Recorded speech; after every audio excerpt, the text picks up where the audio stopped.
कितनी बार कहा है मुझे स्कूल में आपा नहीं मैम बुला कर। आपा, अब तो मैं मैडम नहीं सीधा बेगम बोलूंगी और फिर ना वो बैंड वाला आवाज भी करूंगी। पापा पापा पापा पापा। तुम दोनों सड़क है तमीज से। देख रहे हो सुल्ताना आपा, अभी से ही कितने कॉन्शियस हो रहे हैं। अबू धाबी जाकर ना फुल विलायती मैम बन जाएंगे, विलायती मैम।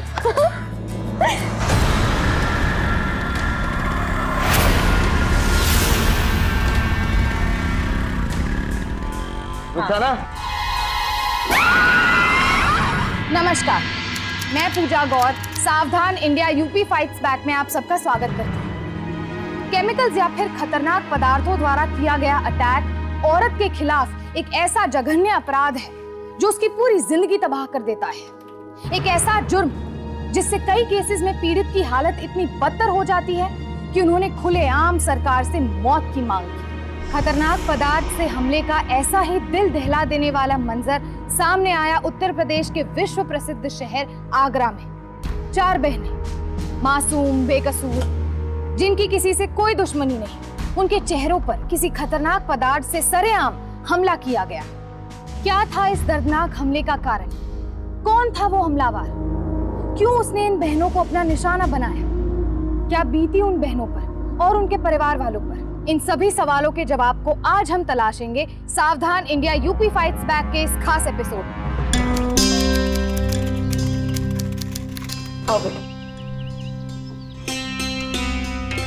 बड़ी सुंदर है आपकी बेटी। तो जफर मियाँ, मेहर की रकम 5 लाख तक। भाई बड़े लोग हैं, परवेज मियाँ बिल्डिंग बनाते हैं, सिविल इंजीनियर। आप कुछ बोले तो सही। भाई अम्मू अब्बू को तो पसंद है। आपको इनका खानदान कैसा लगा?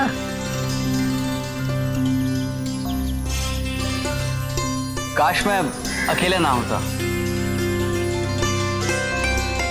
तो अपने बाकी भाइयों का निकाह भी यहीं करा देता। माशाल्लाह। आप तो जानते हैं मैं यहाँ पढ़ाती हूँ और MA BEd करके घर पे बैठना। अब ये भी कोई पूछने की बात है?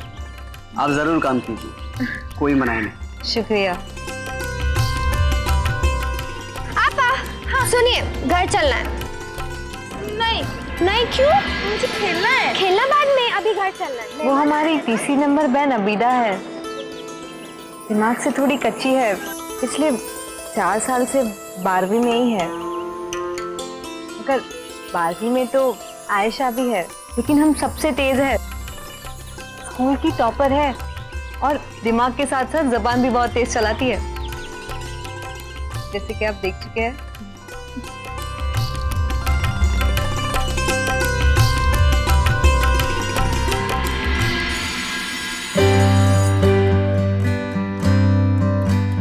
रुखसाना, निकाह कर रही हो? तुम्हारे जाने के बाद तो यहाँ की रौनक ही चली जाएगी। चलिए सर, चलती हूँ। Good afternoon, bye. नाम रुखसाना है पर रुकती नहीं है।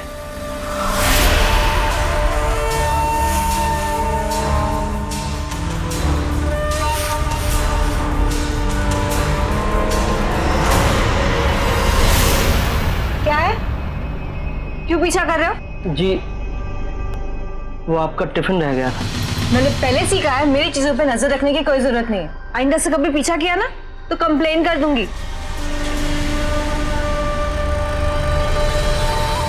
ये परवेज मियां ना आमिर खान टाइप से, चुप चुप रहने वाले, तमीजदार टाइप से, एकदम आपके टाइप के। तो पता है मेरा टाइप क्या होगा? शाहरुख खान, जो रोमांटिक हो, क्यूट हो और जैसे गालों पे ना तो डिंपल पड़े। और मेरा शौहर तो एकदम सलमान खान जैसा होगा, उन सबकी धुलाई कर देगा जो मुझे मेंटल कह के चिढ़ाते हैं। करेक्ट। तुम लोग क्या शादी वादी की बातें करती रहती हो? पढ़ो लिखो कुछ बनो। मेरा बस चले ना, मैं कभी शादी ना करूं। मैं तो पोएट्री लिखना चाहती हूँ, इसमें चुगताई महादेवी वर्मा टाइप राइटर बनूंगी। आप गोला, चलो चलो चलो चलो भैया, 4 गोला बनाना, काला खट्टा। आयशा, तुझे कितनी बार कहा है मुझे स्कूल में आपा नहीं मैम बुला कर। आपा, अब तो मैं मैडम नहीं सीधा बेगम बोलूंगी और फिर ना वो बैंड वाला आवाज भी करूंगी। पापा पापा पापा पापा। तुम दोनों सड़क है तमीज से। देख रही हो सुल्ताना आपा, अभी से ही कितने कॉन्शियस हो रहे हैं। अबू धाबी जाकर ना पूरी विलायती मैम बन जाएंगे, विलायती मैम।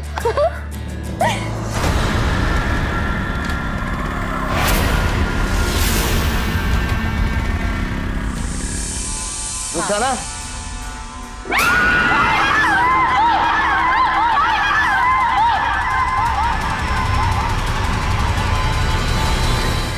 रुखसाना अपनी 3 बहनों के साथ स्कूल से लौट रही थी। उसका निकाह तय हो चुका था। एक अच्छे घर का पढ़ा लिखा लड़का उसका शौहर बनने वाला था। पर एक नई जिंदगी की शुरुआत से बिल्कुल पहले रुखसाना और उसकी बहनों पर किसी ने खतरनाक पदार्थ से हमला कर दिया। आखिर कौन था वो शख्स जिसने इतनी दर्दनाक और घिनौनी हरकत को सरेआम अंजाम दिया था? अक्सर इस तरह की वारदात एक तरफा प्यार में जुनूनी आशिक करते हैं।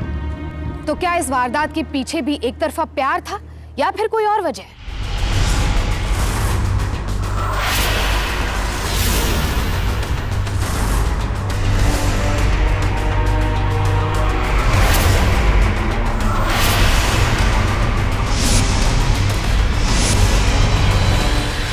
खुदा, या क्या कयामत आ गई हम पे।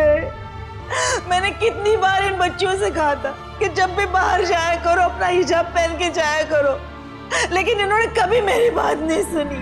डॉक्टर साहब, कैसी मेरी बच्ची, कैसी है डॉक्टर साहब? आपा कैसे? देखिए, केमिकल का असर चेहरे की हड्डियों तक हो चुका।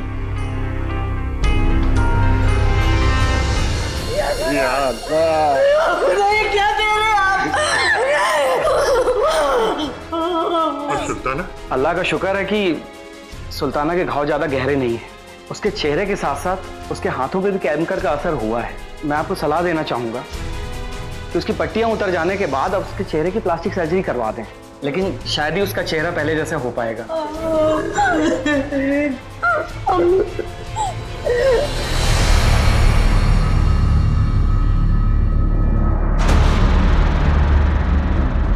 बेटा, किसी पर शक है आपको? कुछ बात नोटिस की आपने? नहीं।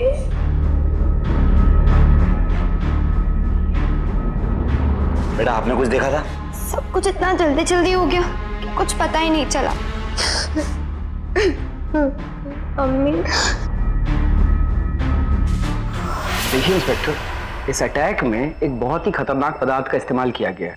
जनरली वो खतरनाक पदार्थ इंडस्ट्रीज में इस्तेमाल किया जाता है। विक्टिम क्या स्टेटमेंट देने की हालत में है? जी बिल्कुल नहीं, ओवरऑल कंडीशन बहुत ही क्रिटिकल है। ऐसी हालत में अगले 24 घंटे बाद ही कुछ इंप्रूवमेंट होने की उम्मीद की जा सकती है। Okay doctor. रामपाल जी, तभी आकर हम अपना बयान लेंगे। जी सर। ओके। ये रहे। अस्सलाम वालेकुम। क्या हुआ? पता नहीं है क्या बना है यहाँ पर, देखिए ना। आप घबराइए नहीं, हौसला रखिए, अल्लाह सब ठीक करेगा। हम हैं आपके साथ में। डॉक्टर साहब, मैं रुखसाना का होने वाला शौहर हूँ। मैं अंदर जाके मिल सकता हूँ? मेरी सलाह मानिए, आप उसका चेहरा नहीं देख पाएंगे। देखिए, हमने उनके पेरेंट्स को भी अंदर जाने नहीं दिया है। साहब, वो मेरी होने वाली बेगम है।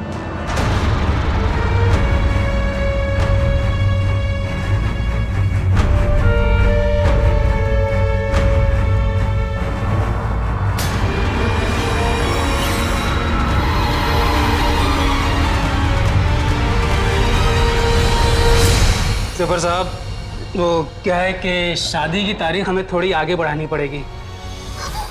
क्या देखेंगे आप? सीधे सीधे मना क्यों नहीं करते थे कि नहीं करना निकाह? क्योंकि मेरी आपा बदसूरत हो चुकी है। अगर ऐसा ही आपकी बेटी के साथ हुआ था तो भी ऐसा ही करते। हाँ, बड़े लोग हो ना, कम से कम मौके का तो लिहाज क्या होता? यही तमीज सिखाई है ना आपने। चलो जी।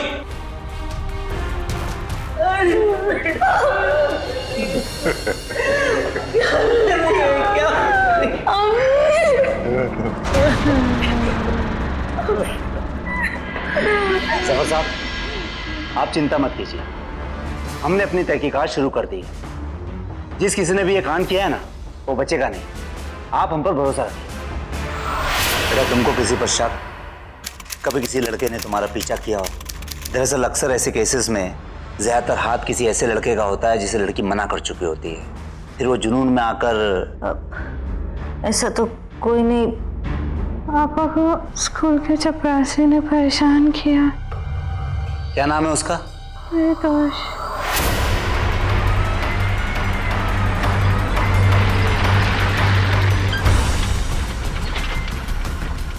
अरे सुनना, हेलो, अरे सुनो, तुम्हारा नाम पारितोष है क्या? हाँ सर। क्यों रे, बहुत शौक है ना तुझे टीचरों को ताड़ने का? हाँ, लेकिन आज के बाद उनको नजर भर के देखना तो दूर, नजर उठा के भी नहीं देख पाएगा, समझे क्या? सर मैंने कुछ नहीं किया, मेरी बात तो सुनिए सर। अच्छा, कुछ नहीं किया? अरे डाल दो इसे जिप्सी में। सर मैंने कुछ नहीं किया। तो क्या है, उस दिन छुट्टी के बाद मैं तो अपने सत्संग चला गया था। स्कूल से निकलने के बाद क्या होता है क्या नहीं होता है मुझे नहीं मालूम। पर अगर इस केस से संबंधित कोई भी जानकारी आपको मिलती है तो आप हमें जरूर बताएं। जी जरूर। एक रिक्वेस्ट थी आपसे, आप भी यहाँ दोबारा आने का कष्ट ना करें तो बेहतर रहेगा। क्या है कि एडमिशन ओपन हो गए हैं, कोर्ट कचहरी पुलिस, इससे मेरे स्कूल की बदनामी होगी, नाम खराब होगा, आप समझ सकते हैं। कभी कॉपी किताब और कभी टिफिन के बहाने तू उसका पीछा किया करता था, उससे बातें किया करता था, और फिर एक दिन जब उसने तुझे फटकार दिया तो तेरा खून खौल उठा, उससे बदला ले लिया। रामपाल है तो ये एक नंबर का, लेकिन सच बोल रहा है, जाने दो इसे। चल निकल। धन्यवाद साहब, धन्यवाद। अब सर, अब मौका है वारदात पर, अब वहीं से कोई सुराग मिल सकता है।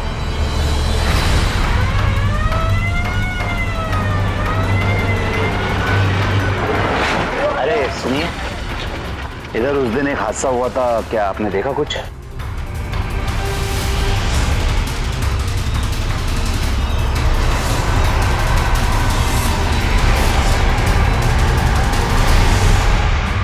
रामपाल जी सर। किसी ने कुछ नहीं देखा। आगरा पुलिस अब सरगर्मी से इस केस की तफ्तीश में जुट गई।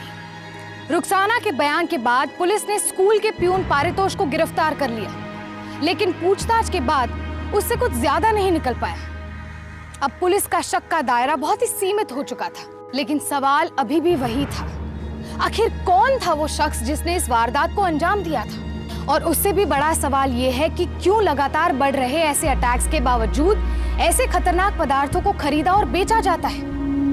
क्यों उनकी खरीदारी पर कोई सख्त प्रावधान नहीं है? अगर ऐसे खतरनाक पदार्थों की खरीद बिक्री पर कानून की सख्त निगरानी होती तो शायद रुखसाना और उसकी बहनों का आज ये हाल न होता।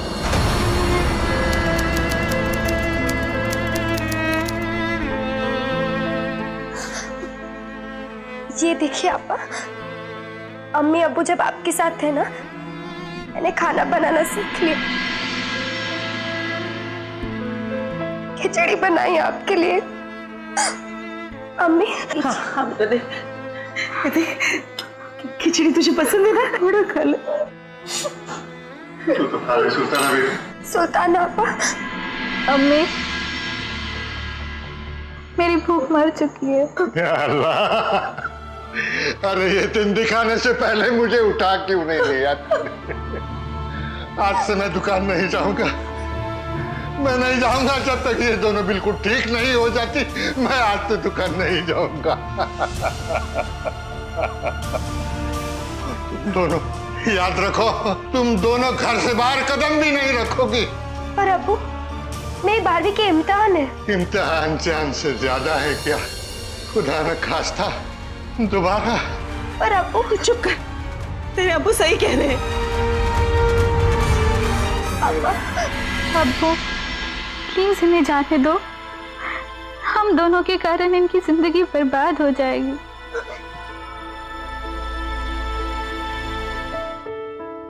आपा चलिए, एग्जाम है। बेटा रुको, अल्लाह करे तुम्हारे सारे पेपर अच्छी तरह से जाए। आपा चलती हूँ। अबीदा को अकेला मत छोड़ना। देखना, आप दोनों से ज्यादा नंबर लाऊंगी, दोनों का रिकॉर्ड तोड़ दूंगी। चलो बेटा, देरी हो रही है, चलो। चलती हूँ। चलो।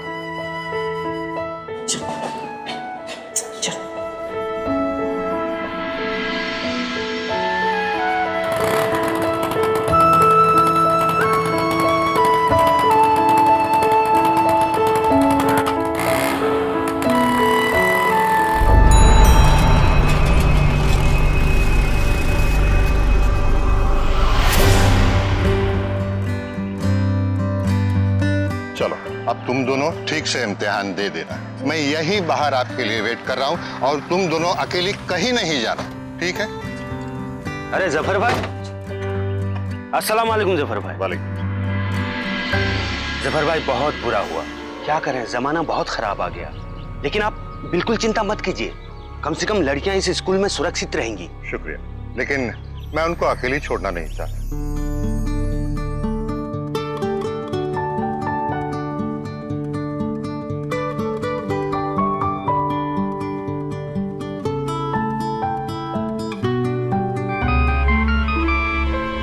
हाँ मिंटू बोलो। जफर साहब, बहुत बड़ा काम आया है। मेरी बेटियों से बढ़कर और कोई बड़ा सौदा नहीं है मिंटू। जफर साहब, बस 1 घंटे का काम है। आप आगे बस पार्टी से बात कर लो, बाकी सब संभाल लूंगा। लेकिन मैं बस बात करके निकल जाऊंगा।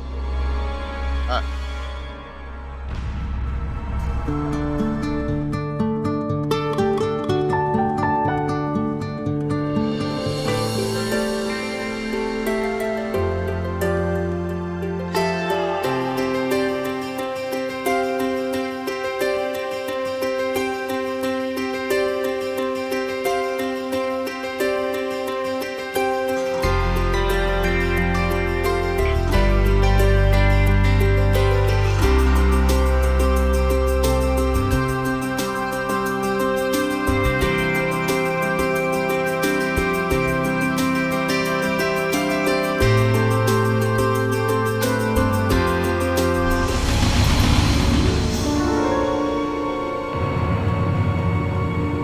Any problem Ayesha?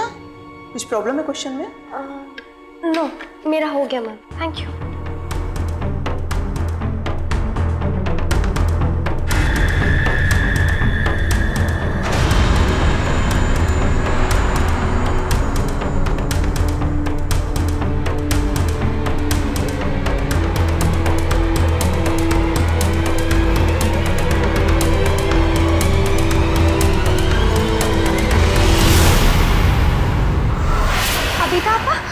आप किससे बात कर रही थी?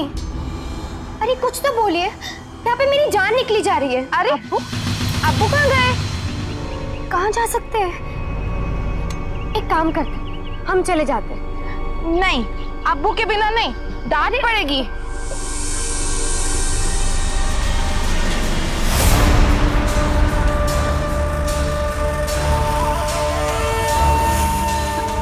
पापा, अब्बू शायद दुकान गए होंगे ना, चलो हम चलते हैं। नहीं, देखो, अगर कोई खतरा होगा तो छूटते टाइम होगा ना, अभी तो किसी को पता नहीं होगा कि हम घर जा रहे हैं। चलो जल्दी चलो, हम रिक्शा में चले जाएंगे। हाँ?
देखिए, कंडीशन बहुत क्रिटिकल है। आप इनको लखनऊ या दिल्ली के किसी बड़े अस्पताल में लेके जाइए, वरना इनका बचना बहुत मुश्किल है।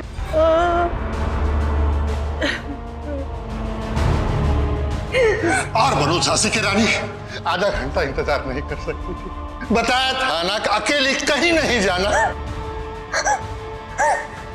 देखिए, इस वक्त हमें आबिदा के बारे में सोचना है। दिल्ली भी चले जाएंगे, पुप्पी के यहाँ रह भी लेंगे, लेकिन इलाज के लिए इतने सारे रुपए हम कहाँ से लाएंगे?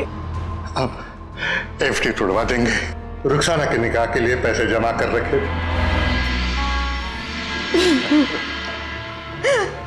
सफर साहब, मैं कहना चाह रहा था कि अगर आप कुछ दिलासा देने आए क्या, कि बयान लेने आए? क्या मजाक बना रखा है आप लोगों ने? या मेरी बेटियों की जिंदगी तबाह होती जा रही है और आप लोग हैं कि हाथ पे हाथ मेरे बैठे हुए? जाइए, आप लोग चले जाइए, हमें कोई जरूरत नहीं है आपकी, चले जाइए आप अपने आप पे काबू रखिए। देखिए, इस वक्त हमारी बच्चियों को हमारी जरूरत बहुत ज्यादा है। मैं चली जाऊंगी दिल्ली, आप यहीं रहना। मैं इनकी खालों को फोन कर दूंगी, वो आएगी तो आपकी मदद हो जाएगी।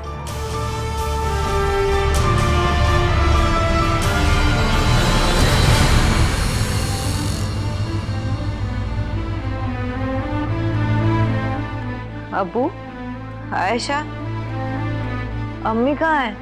बेटी, तेरी अम्मी को किसी अर्जेंट काम से दिल्ली जाना पड़ा। हबीदा कहाँ है? ये तुझे क्या हुआ? हाँ, अबीदा को सब मेरी गलती है। अब वो लेट हो गए थे आने में। मैंने कहा अबीदा से चलो।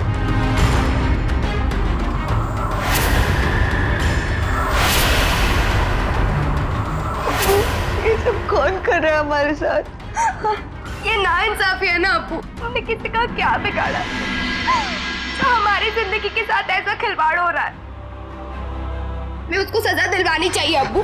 अरे कौन सजा देगा? तू अपना भी यही हाल करवाना है क्या?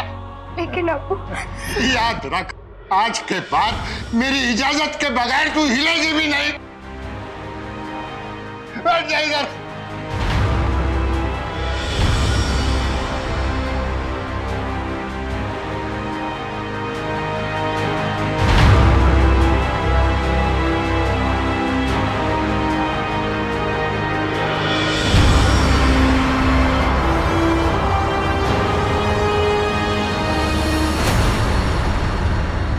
आप जाइए दुकान पर। काम पर ध्यान नहीं दिया तो बेटियों के इलाज के लिए पैसे कहाँ से आएंगे? जाइए आप, मैं सब संभाल लूंगी। कीमत तो नहीं हो रही, लेकिन मजबूरी है। खाला सुनिए ना, मुझे ना किसी काम से बाहर जाना है, फोटो स्टेट करवाने हैं नोट्स। जाऊं? बिल्कुल नहीं, जफर भाई ने कहा है हिलने भी मत देना। आप कुछ कहिए ना। खाला, आप तो जानती है ना, रुखसाना और सुल्ताना आपा को काफी वक्त है काम पे जाने के लिए, और अब्बू के बाद तो मैं ही हूँ जिसे पूरे घर की जिम्मेदारियां उठानी है। और अगर मुझे अच्छे नंबर्स नहीं आएंगे तो आपको पता है दादी माँ, तू जा, लेकिन यूं जाना और यूं आना। जा आप, जल्दी जा। जी।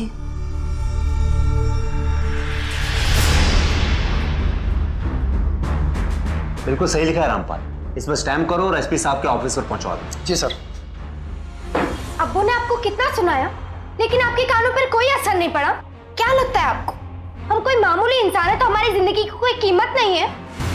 मेरी दो बहनों का चेहरा बद से बदतर हो चुका है। तीसरी बहन जिंदगी और मौत के बीच जूझ रही है, और आपने क्या एक्शन लिया?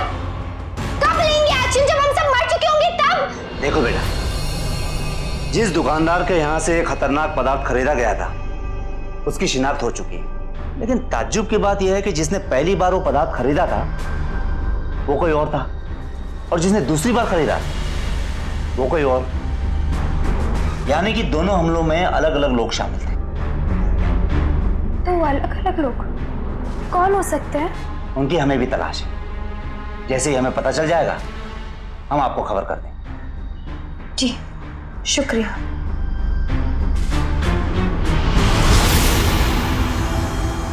अब कहाँ जा रही है तू? वो मेरे... अब तू कहीं नहीं जाएगी, अंदर बैठ। पर अब्बू मेरे इम्तिहान। अब कोई इम्तिहान नहीं, तू अंदर बैठ। खाला कहिए ना इनसे कुछ। जफर भाई, 3 पर्चे बाकी है बच्ची के, इसे जाने दीजिए, नहीं तो साल बर्बाद हो जाएगा। प्लीज अब्बू। अच्छा ऐसा करते हैं, उसे बुर्का डाल के जाने देते हैं, तो कोई पहचानेगा भी नहीं। अब्बू प्लीज।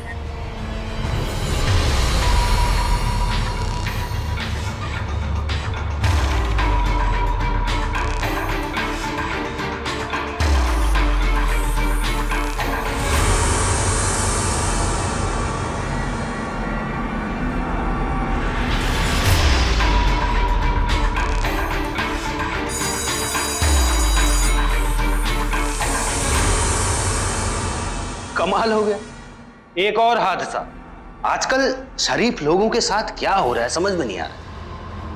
ये इसलिए हो रहा है सर क्योंकि स्कूल, सड़कों, मोहल्लों में सब जगह आप जैसे दूसरे तरीके के लोग रहते हैं जो मदद करने के बजाय तमाशा देखने के लिए खड़े रहते हैं। कोई जिए या मरे किसी को कोई फर्क नहीं पड़ता। मैम ये पेपर। आयशा, ये आयशा सुनो, तुम टॉपर होगी अपने घर पे। ये स्कूल मेरे डोनेशन पर चलता है। दोबारा मुझसे ऊंची आवाज में बात करने की कोशिश की ना, तुरंत रिस्ट्रिकेट कर दूंगा। साल तो तुम्हारा बर्बाद होगा ही, दोबारा कहीं एडमिशन नहीं मिलेगा, समझ गई?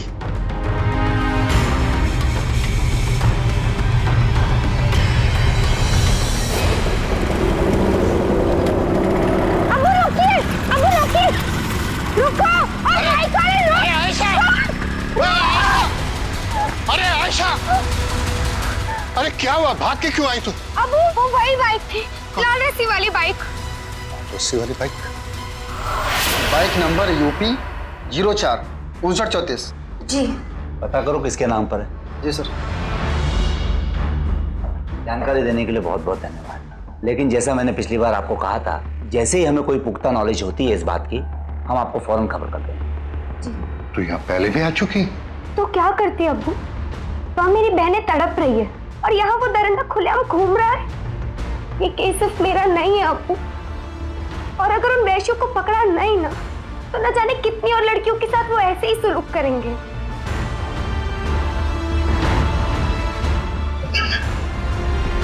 चलो।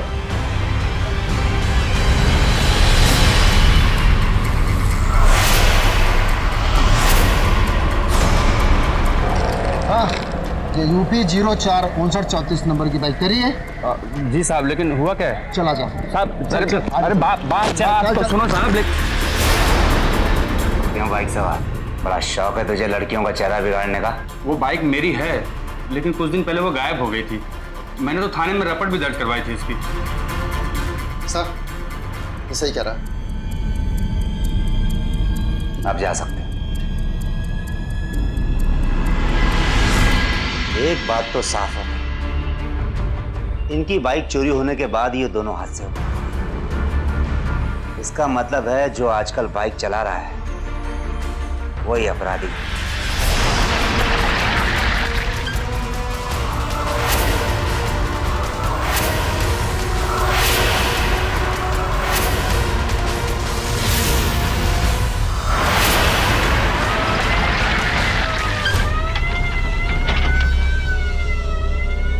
अरे भाई साहब सुनो। हाँ, आपने इस नंबर की गाड़ी को कहीं यहीं आसपास देखा है क्या? साहब ये नहीं वो गाड़ी, ये गैरेज वाले की है।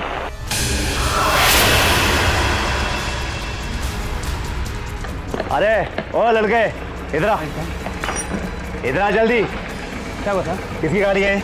मेरी है साहब। चल। क्या हुआ साहब? अरे चल थाने में। क्या हुआ? थाने से जीप डाल। अब क्यों मार रहे हो साहब मुझे? ये रहा, इसकी दुकान से पदार्थ लिया गया था। ये वही आदमी है? नहीं सर। क्या? साहब मैंने कुछ नहीं किया, बस मेरी गलती है कि मैंने चोरी की बाइक को खरीद लिया। इसके अलावा मेरा कोई कसूर नहीं है साहब। कहाँ से खरीदी तूने वो बाइक? सर वो चोर बाजार से। यानी कि असली बाइक ओनर की बाइक चोरी हो गई और उसी दौरान अपराधियों ने 2 बार कांड कर दिया। जी सर। और उसके बाद चोर बाजार में जाकर लगा दिया उस बाइक को। ये तो किसी प्रोफेशनल क्रिमिनल का काम लगता है, लेकिन सवाल यह है कि किसका?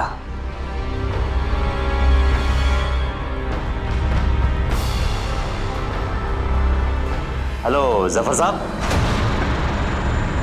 न पुलिस न कानून, किसी का भरोसा ही नहीं रहा। और सुन, अब की बार अगर तू पुलिस स्टेशन गई तो तेरी दोनों टांगे तोड़ दूंगा। पर अब्बू चुप कर।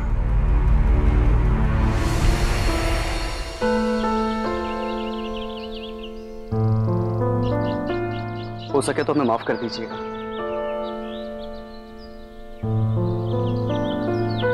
तुम्हारी बहनों की हालत देख के हम बौखला गए थे, पर यकीन मानो कि हमारे दिल में तुम सबके लिए उतनी ही मोहब्बत है। तुम्हारा दर्द मेरा दर्द है, तुम्हारी कसम।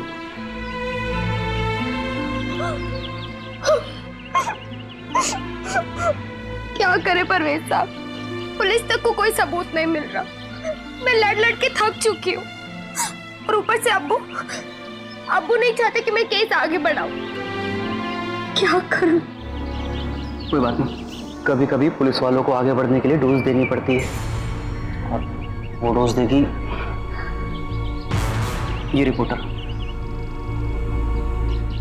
Hello, thank you very much. It's okay. Thank you Parvez मियां। It's okay. वैसे की कोई भी दिक्कत या परेशानी हो बेझिझक मुझे बोलना। तुम्हारी फैमिली मेरी फैमिली एक ही बात है।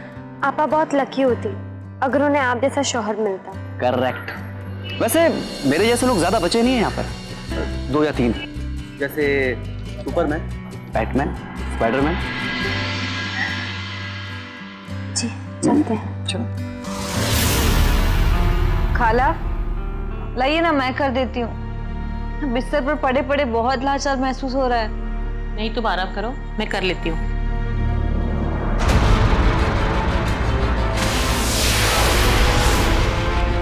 ये क्या हो गया? खाला आवाज चली गई है पूरी तरह से। कैसे कैसे उसकी जान बच गई है बस। या अल्लाह, ये क्या हो रहा है हमारी बच्चियों के साथ? आप मेरी बात सुन सकते हो? मैं उस गुनहगार को सजा दिलवा कर रहूंगी, पर आपको मुझे बताना होगा कि आपने उस दिन क्या देखा। क्या देखा था बताइए।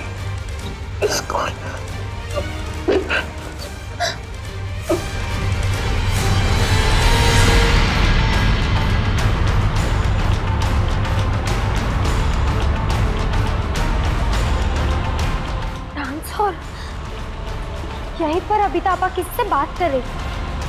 कौन हो सकता है वो?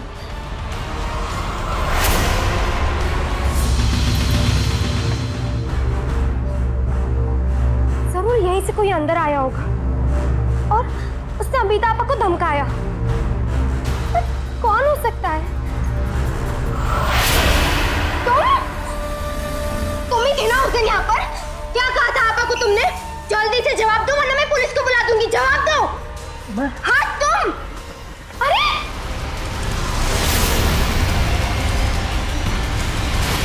इस केस के कई अलग अलग सिरे आयशा के सामने थे।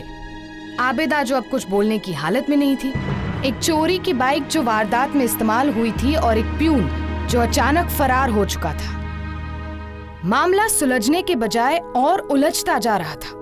दूसरी तरफ पुलिस अभी भी उस शख्स की तलाश में थी जिसने बाइक को चुराकर वो खतरनाक पदार्थ डीलर से खरीदा था और इन हादसों को अंजाम दिया था।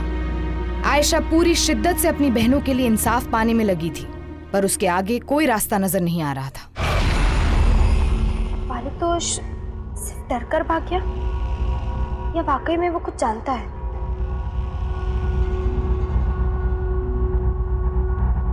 जफर मियां, हेलो जफर मियां। सलाम अलैकुम। वालेकुम सलाम। निकाह वगैरह की बात को तो अब आप भूल ही जाइए। पूरी बिरादरी में बात फैल चुकी है। लोग तो यहाँ तक कह रहे हैं कि जरूर आपकी बेटी का किसी से चक्कर रहा होगा, तभी तो ये सब बातें यहाँ बस मौलाना साहब, आपको हमारी बेटियों की फिक्र करने की कोई जरूरत नहीं है। बहुत हो गया, आप मेहरबानी करिए और तशरीफ ले जाइए यहाँ से। सलाम अलैकुम।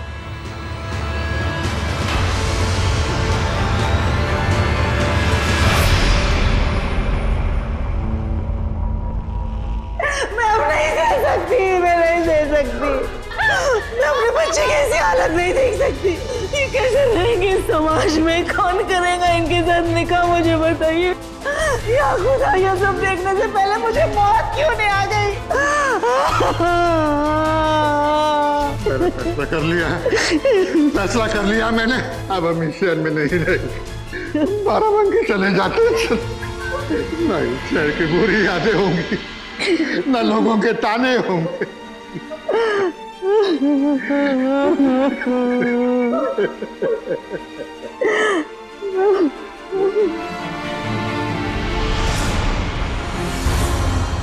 दरअसल अक्सर ऐसे केसेस में ज्यादातर हाथ किसी ऐसे लड़के का होता है जिसे लड़की मना कर चुकी होती है। फोटो कबड्डी। रुखसाना आपा, आपको याद है आपने इन लड़कों में से किसी को निकाह के पहले मना किया हो? ना कहना तो याद नहीं, हाँ कहना याद है। पता है खाला कह रही थी कि परवेज का पहले भी 2 बार तलाक हो चुका है, क्या गारंटी है कि मैं उनके साथ निभा पाती। चलो भाई अपना अपना सामान रखवा लो, टेम्पो आ गया है। चल सुल्ताना। सर, जिस दुकानदार से पदार्थ खरीदा गया था उस दुकानदार के बयान से कुछ स्केच बनाए गए थे। उसे पहली बार पदार्थ खरीदने वाला नई मंडी में देखा गया।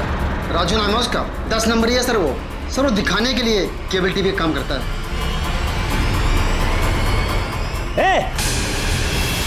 रुक!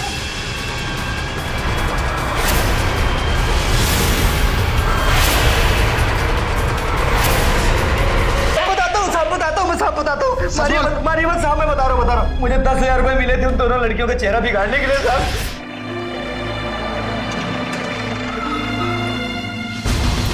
बेटा, जिस आदमी ने रुखसाना और सुल्ताना के चेहरे पर वो खतरनाक पदार्थ फेंका था वो अभी फिलहाल हमारे गिरफ्त में है, लेकिन मुझे पूरा यकीन है कि उसके पीछे कोई और शख्स है। इसलिए बेटा आपको हमारे साथ थाने चलना होगा। आयशा बेटा, बेटा तुम्हें किसी पे शक है क्या? एक शख्स हो सकता है।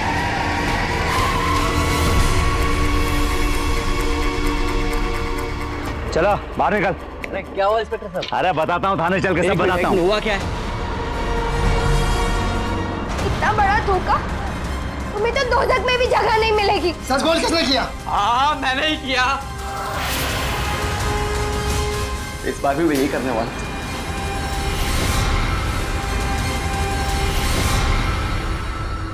परवेज का 2 बार तलाक हो चुका है। यह हर बार एक गरीब लड़की को फंसाकर अबू धाबी ले जाता था और उस पर तरह तरह के अत्याचार करता था। इस पर डोमेस्टिक वायलेंस, रेप, इस तरीके के तमाम केसेस दर्ज हैं, पर यहां के पुलिस रिकॉर्ड में इसका नाम नहीं। रुखसाना से निकाह तय होने के बाद इसकी नजर पहली बार आयशा पर पड़ी। कम उम्र की लड़की को देखकर इसका तो दिमाग ही घूम गया। फिर इसके शातिर दिमाग ने एक गंदी साजिश रची।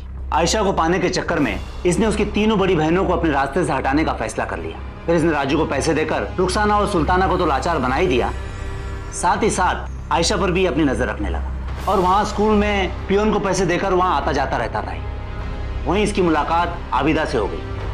आबिदा को मंदबुद्धि समझकर इसने उसे बहला फुसला कर आयशा के करीब आने की बात की। यह बात समझते ही आबिदा को परवेज से घिन होने लगी। इस बात के डर से कहीं आबिदा उसकी पोल न खोल दे, वो तुरंत राजू के पास सुपारी लेकर पहुंचा, पर अब तक राजू काफी डर चुका था और उसने हत्या करने से साफ इनकार कर दिया। इसीलिए परवेज ने इस काम को खुद अंजाम दिया और फिर आयशा के साथ हमदर्दी जताकर इसने उसका दिल जीतने की कोशिश की और साथ ही साथ इस केस में पुलिस की क्या प्रोग्रेस है यह जानने की भी कोशिश की।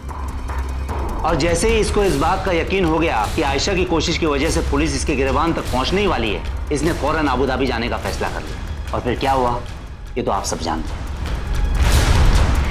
तुमने मुझे हासिल करने के लिए इतनी घिनौनी हरकत की। मैं तो क्या, इस दुनिया की कोई भी औरत तुम जैसे गिरे हुए इंसान की तरफ देखना तक पसंद नहीं करेगी।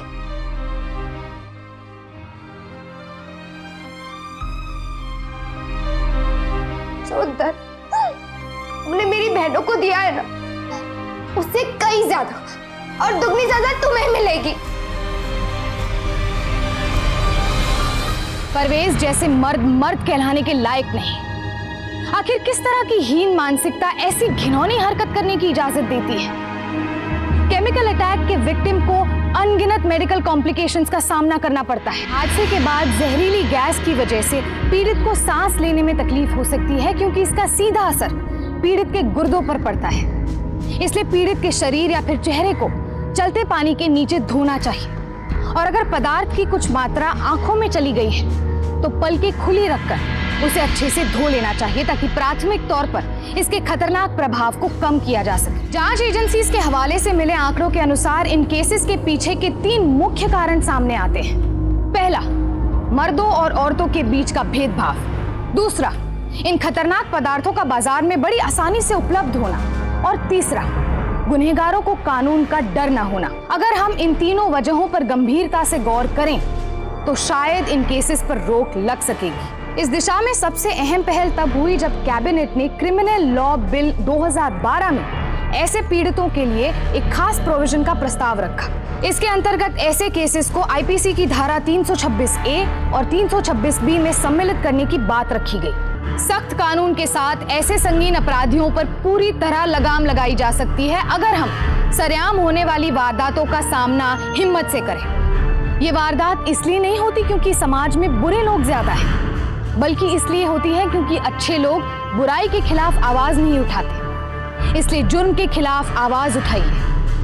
ऐसे पीड़ितों के प्रति अपनी झिझक को खत्म कीजिए। सुंदरता के छोटे से पैमाने से बाहर निकालकर उन्हें समाज में एक आम जिंदगी जीने के लिए प्रोत्साहित कीजिए। तभी इस खतरनाक अपराध पर अंकुश संभव है। अब मुझे इजाजत दीजिए, कल फिर मिलेंगे जुर्म से जंग की ऐसी ही बेमिसाल कहानी के साथ। तब तक के लिए सावधान इंडिया, यूपी फाइट्स बैक। जुर्म से जंग जारी है, अब यूपी की बारी है।